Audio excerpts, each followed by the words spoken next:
എടി ഷാഹിദ, നീ ആ ഉണക്കല്ലാണ് ഈ പാവത്തിന് തിന്നാൻ കൊടുക്കണം. നീ വല്ല പച്ചപ്ലാവലയും പറിച്ചു കൊടുക്കടി അതിന്. അതെ, പച്ചപ്ലാവില കൊടുക്കാം, പോയി വെട്ടിക്കൊണ്ടുപോവാ. അത് ശരി, ഞാൻ ഇനി പ്ലാവല വെട്ടാൻ പോണു. അപ്പൊ പോസ്റ്റേല് നീ പോയി കയറുവോ? ഇക്കാക്കക്ക് ഇപ്പൊ എന്താണ് വേണ്ടത് രാവിലെ തന്നെ?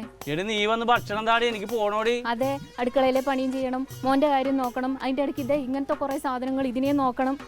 നമുക്കൊരു പണി ഈ പെരുന്നാളിന് ഇവനെ പിടിച്ച് അങ്ങോട്ട് വിൽക്കാം. അതെ, കൊടുക്കാം. എന്നിട്ട് ഉമ്മ എന്നെ കൊല്ലട്ടെ. ഉമ്മ അറിയണ്ടടി. ഉമ്മ അറിയാണ്ട് പിന്നെ? ഉമ്മ അറിയണ്ട, ആടപ്പുറത്തുണ്ടെന്ന് പറഞ്ഞാൽ മതി. ഉമ്മാറ്റിനെ വന്ന് നോക്കോ? പിന്നെ ഉമ്മ അറിയൂലേ? ഇത് ഇവിടെ കിടന്ന് കാറ് വിളിക്കുന്ന ഉമ്മ കേൾക്കുന്നല്ലേ? അപ്പൊ നീ ആട് കരയണ പോലെ അങ്ങോട്ട് കരഞ്ഞാ മതി. നിന്റെ സൗണ്ട് അതാണ്. എന്ന് വിളിച്ചാ ആട് ഇവിടെ ഉണ്ടെന്ന് കരുതും.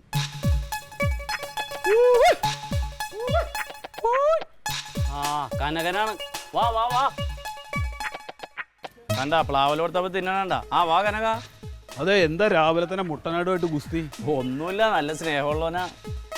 എടാ, ഇതിനെന്തിനെങ്ങനെ വളർത്തണത്? നിങ്ങളാട് വിറ്റൂടെ? ഇന്റെ അല്ലോ, ഇതിനെ വിൽക്കാനോ?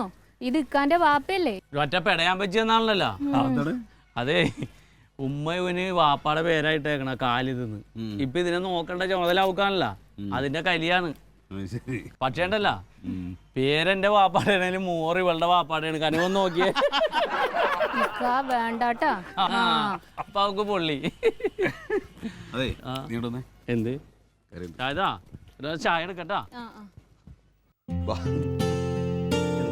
അതെ, നമ്മൾ പറഞ്ഞ പോലെ തന്നെ സംഗതി ഒത്ത്. പൈസ കിട്ടിയാ? പിന്നെ അവനാകെ പേടിച്ച് പറിച്ചു നിൽക്കുകയാണ്. 15,000 രൂപ അവന്റെ കയ്യിൽ നിന്ന് വാങ്ങിച്ച് ഈ പേരും പറഞ്ഞിട്ട് അമ്മയുടെ കയ്യിൽ നിന്ന് 5,000 രൂപ വാങ്ങിച്ചു. അല്ല കനക, ഇവൻ വല്ല ഓഫീസിൽ വന്ന് അന്വേഷിക്കോ? ഓഫീസിൽ വന്നാൽ തന്നെ ഒരു റെസിപ്റ്റ് എഴുതിയാൻ കൊടുത്താൽ പോരെ, ആ പ്രശ്നം തീർന്നില്ലേ? ക്ലീറ്റസ് ആണ് ആളെ.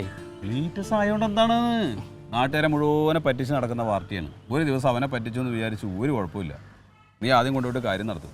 അല്ല കനക, ഈ പൈസയൊക്കെ വെച്ചിട്ടേ ഇങ്ങനത്തെ ഒരു കാര്യം ചെയ്യാൻ എനിക്കൊരു ചെറിയ ബുദ്ധിമുട്ട് പോലെയുണ്ട്. എടോ, അതിനൊരു കുഴപ്പമില്ലെന്ന്. നിനക്ക് കിട്ടുമ്പോൾ നീ അങ്ങ് തിരിച്ചു തന്നാ പോരെ? ഈ മാസം എനിക്ക് കിട്ടും, അപ്പൊ ഞാൻ തിരിച്ചു തരാം. അപ്പൊ നമുക്ക് തങ്കത്തിനെ കൊടുക്കാം. എന്തിനാല്ലെങ്കിൽ നമുക്ക് ഒരു കാര്യം നടക്കട്ടെ അല്ലേ? ഇറങ്ങട്ടെ പോലെ ചായ കുടിച്ചിട്ട് പോവാ. ചായ ഒന്നും വേണ്ട. പോലെ ഞാൻ അവളോട് പറഞ്ഞു പോയി. വേണ്ടാന്ന്, ചായ വേണ്ട, പോട്ടെ. പിന്നെ കനക, പെരുന്നാളിന്റെ അന്ന് വീട്ടുകാരെല്ലാവരെയും കൂട്ടി വരണം. ഇനിയിപ്പോ പ്രശ്നമൊന്നുമില്ലല്ലോ.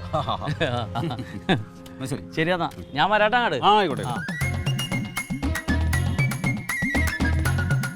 അടച്ചോനെ, അങ്ങനെ പെരുന്നാളിന്റെ കാര്യം സമാധാനമായി.